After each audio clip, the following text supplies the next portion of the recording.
दोस्तों, हम जानते हैं कि महाभारत युद्ध के बाद पांडव हस्तिनापुर पर राज करने लगे थे और कौरवों का नाश हो गया था।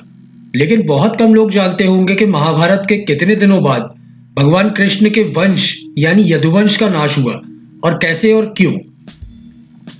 कृष्ण का वह पुत्र जिसके कारण संपूर्ण यदुवंश का नाश हो गया था, वह था साम्ब, जो कि कृष्ण और उनकी दूसरी पत्नी जामवंती का ज्येष्ठ पुत्र था। क्या है साम्ब की रहस्यमयी कहानी? साम्ब के जीवन से जुड़े एक एक तथ्य को जानने के लिए इस वीडियो को अंत तक अवश्य देखें, क्योंकि इस वीडियो में हम आपको यदुवंश के विनाश की पूरी कथा बताने जा रहे हैं। और ऐसे ही वीडियोस के लिए हमें सब्सक्राइब जरूर कर लीजिए। तो चलिए शुरू करते हैं। नमस्कार दर्शकों, हमारे चैनल पर आपका स्वागत है। सब जानते हैं कि भगवान कृष्ण स्वयं भगवान विष्णु के अवतार थे, लेकिन एक ऐसा भी योद्धा था जो भगवान कृष्ण के जैसे ही 16 कलाओं में माहिर था और उनके जितना ही ताकतवर था। हम बात कर रहे हैं भगवान श्री कृष्ण के पुत्र साम्ब की। भगवान श्री कृष्ण की 8 पटरानियां थी, उनमें से एक थी जामवंती।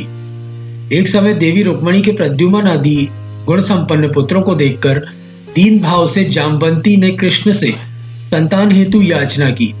अपनी पत्नी का दुख देखकर भगवान कृष्ण माता जामवंती के साथ ऋषि उपमन्यु के तपोवन हिमालय चले गए, जहां महान तेजस्वी तथा शिव भक्त मुनि उपमन्यु विराजमान थे। वहां पर पुत्र अभिलाषी श्री कृष्ण ने उपमन्यु को अपना गुरु बनाकर उनसे दीक्षा ली। श्री कृष्ण ने वहां घोर तपस्या की और भगवान शिव के ध्यान में लीन होकर शिव मंत्र का जाप किया। ऋषि उपमन्यु के उपदेशों के अनुसार भगवान कृष्ण भोलेनाथ की विभिन्न मुद्राओं में तपस्या करने लगे।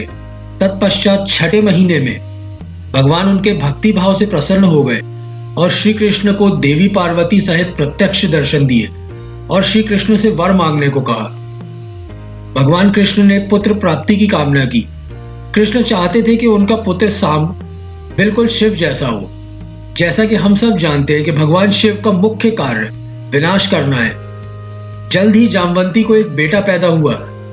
क्योंकि भगवान शिव के अर्ध नारीश्वर रूप को साम्ब नाम से जाना जाता है, इसलिए जामवंती के उस पुत्र का नाम भी साम्ब रखा गया। भागवत पुराण के अनुसार साम्ब को कार्तिकेय जी का अवतार माना गया है। साम्ब बचपन से ही भगवान कृष्ण की तरह शरारती और नटखट था। अपने भाई प्रद्युम्न की तरह साम्ब को भी मायावी शक्तियों का काफी ज्ञान था। श्री कृष्ण को साम्ब पर बेहद गर्व था। महाभारत के सभा पर्व अध्याय 14 में श्री कृष्ण युधिष्ठिर से कहते हैं कि साम्ब बल और पराक्रम में उनके ही समान है।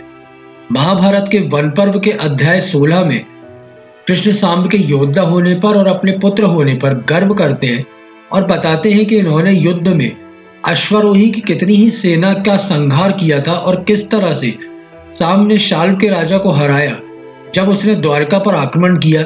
और उस समय श्री कृष्ण द्वारका में भी नहीं थे, इंद्रप्रस्थ में थे। जामवंती नंदन साम्ब अकेले ही बहुत बड़े बड़े वीरों पर विजय प्राप्त करने वाला था। कहा जाता है कि साम्ब का जन्म ही द्वारका के अंत के लिए हुआ था और ये बात स्वयं भगवान श्री कृष्ण भी जानते थे। महाभारत युद्ध के 36 साल बाद एक दिन द्वारका में तीनों लोकों में विचरते हुए महर्षि विश्वामित्र, ऋषि दुर्वासा, देवर्षि नारद इत्यादि आए हुए थे। वहां कुछ यादव कुल के नवयुवकों ने उनके साथ परिहास करने का सोचा। उनके साथ मजाक करने लगे और भगवान श्री कृष्ण के पुत्र साम्ब को स्त्री वेश में ऋषियों के पास ले गए और फिर उन महर्षियों को प्रणाम करते हुए कहा कि हे ऋषिगण, ये स्त्री गर्भवती है, इसके गर्भ से क्या उत्पन्न होगा, हम सबको बताने की कृपा करें। उन यादव कुमारों के ऐसा कहने के बाद ऋषिगण ध्यान करने लगे और कुछ क्षण पश्चात जब उन्हें पता चला कि ये कोई स्त्री नहीं बल्कि द्वारकाधीश श्री कृष्ण का पुत्र साम्ब है, तो वे सभी क्रोधित हो उठे और फिर कहा कि हे मूर्ख बालकों, तुम सभी ने हम लोगों को धोखा दिया है। तुम लोगों ने हम सभी के साथ छल करने की चेष्टा की है। दुराचारी यादव कुमारों, तुम जिसे स्त्री बता रहे हो वह कोई स्त्री नहीं बल्कि भगवान श्री कृष्ण का पुत्र साम्ब है। तुम लोगों ने हमारा अपमान किया है, इसलिए श्री कृष्ण के इस पुत्र के गर्भ से एक भयंकर लोहे का मूसल उत्पन्न होगा जो यदुवंश के विनाश का कारण होगा। उसी से तुम लोग बलराम और श्री कृष्ण के सिवा अपने समस्त कुल का संहार कर डालोगे। मुनियों के श्राप के प्रभाव से दूसरे दिन ही सांब ने मूसल उत्पन्न किया। तब यदुवंशियों ने उसे ले जाकर राजा अग्रसेन को दे दिया। राजा अग्रसेन ने उस मूसल को कटवाकर अत्यंत महीन चूरा करा दिया और उस लौह चूर्ण को समुद्र में डलवा दिया।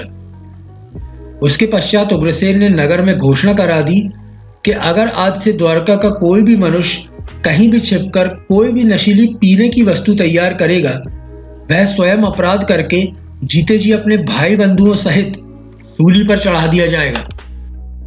उसके बाद लोगों ने राजा के भय से यह नियम बना लिया कि आज से ना तो मदिरा बनाना है और ना ही पीना है। इस प्रकार द्वारकावासी अपने ऊपर आने वाले संकट का निवारण करने के लिए भांति भांति के प्रयोग करने लगे, लेकिन जो होना है वह होकर ही रहेगा। उस लौह चूर्ण के कण तट पर आकर घास के रूप में पैदा हो गए। उस चूर्ण से धीरे धीरे कई वर्षों में मनुष्यों के ऊंचाई जितनी घास उग गई और आगे ज्यों ज्यों समय बीतता गया त्यों ही त्यों यदुवंश विनाश की ओर बढ़ता गया। दोस्तों, अगर आपको वीडियो अच्छी लग रही हो तो ऐसी ही वीडियोस को देखने के लिए कृपया अभी चैनल को सब्सक्राइब करें, क्योंकि बाद में आप लोग भूल जाओगे। चलिए अब आगे बढ़ते हैं।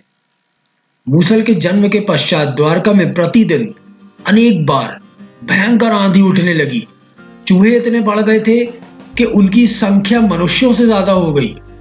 वे मिट्टी के बर्तनों में छेद कर देते तथा रात में सोए हुए मनुष्यों के केश और नाक कुतर कर खा जाया करते। सारस उल्लुओं की बोली बोलने लगे।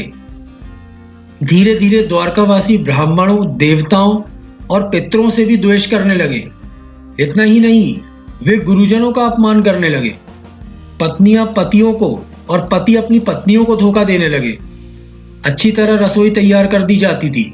उन्हें परोसकर जब लोग भोजन के लिए बैठते थे तब उनमें हजारों कीड़े दिखाई देने लगते थे। कुतियों के पेट से बिलाव, बिल्लियों के गर्भ से चूहे पैदा होने लगे।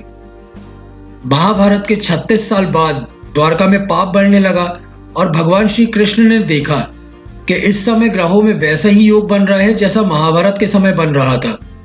कुछ समय बाद प्रभास तीर्थ के उत्सव हेतु समस्त यादव गण समुद्र के किनारे वाद विवाद करते हुए मदिरा का पान करने लगे। कृष्ण और बलराम ने उन्हें बहुत समझाया, किंतु किसी ने उनकी एक न सुनी। दोनों समझ गए कि श्राप सत्य होने का समय आ गया है। इसी कारण वे दोनों उस भीड़ से अलग जाकर बैठ गए। मदिरा के मद में बात ही बात में कृष्ण और बलराम के समक्ष ही वहां यादवों के बीच भयानक युद्ध छिड़ गया। किसी के पास अस्त्र शस्त्र तो थे नहीं, तो सभी ने वहीं उगी घास उखाड़ उखाड़ कर एक दूसरे को मारना शुरू कर दिया। दुर्वासा ऋषि के श्राप के कारण उन घासों से सहस्त्रों मूसल पैदा हो गए और उसी से सब एक दूसरे का नाश करने लगे।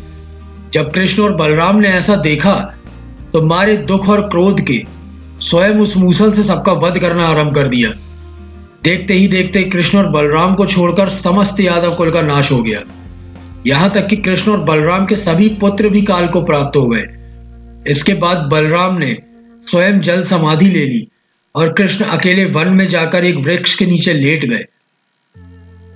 कहते हैं जब राजा उग्रसेन ने उस मूसल को चूरा करके समुद्र में डलवा दिया तो उस मूसल चूर्ण को एक मछली ने निगल लिया और उसके पेट से एक छोटा सा धातु बन गया और उस मछली का शिकार एक जरा नामक शिकारी ने किया और उसे मछली के पेट से वो धातु मिल गया जिससे वो तीर बना और उस तीर से ही शिकारी ने अज्ञानता में श्री कृष्ण के चरणों में बाण से प्रहार कर दिया। इसके बाद श्री कृष्ण ने अपने प्राण त्याग दिए। वो वापस भगवान विष्णु में जाकर विलीन हो गए। उधर द्वारका नगरी भी समुद्र में डूब गई और सभी यदुवंशियों ने एक दूसरे का विनाश किया। सांब की एक शरारत के कारण ही यादवों का खात्मा हुआ। अंत में जाकर यादवों के खात्मे का वो ही कारण बने। पर दोस्तों, कोई भी ग्रंथ खास तौर पर सांब को ही यदुवंश के नाश का कारण घोषित नहीं करता। द्वारका का विनाश नियति का फैसला था, यानी स्वयं श्री कृष्ण का फैसला था। उसे किसी न किसी के जरिए पूरा तो जरूर होना था और सांब ने बस उसी माध्यम का काम किया जिसके जरिए इस नियति को सफल होना था। अतः सांब को पूरी तरह से दुष्ट साबित कर देना या श्री कृष्ण और माता जामवंती के दिए गए प्रेम में उनके पालन पोषण में दोष ढूंढना बिल्कुल भी सही नहीं है। तो भगवान श्री कृष्ण के यदुवंश और उनके पुत्र सांब की ये कथा यही समाप्त होती है। श्री कृष्ण पुत्र सांब क्या वाकई में यदुवंश के विनाश का कारण था? आप सब क्या सोचते हैं ये हमें कमेंट करके जरूर बताइए।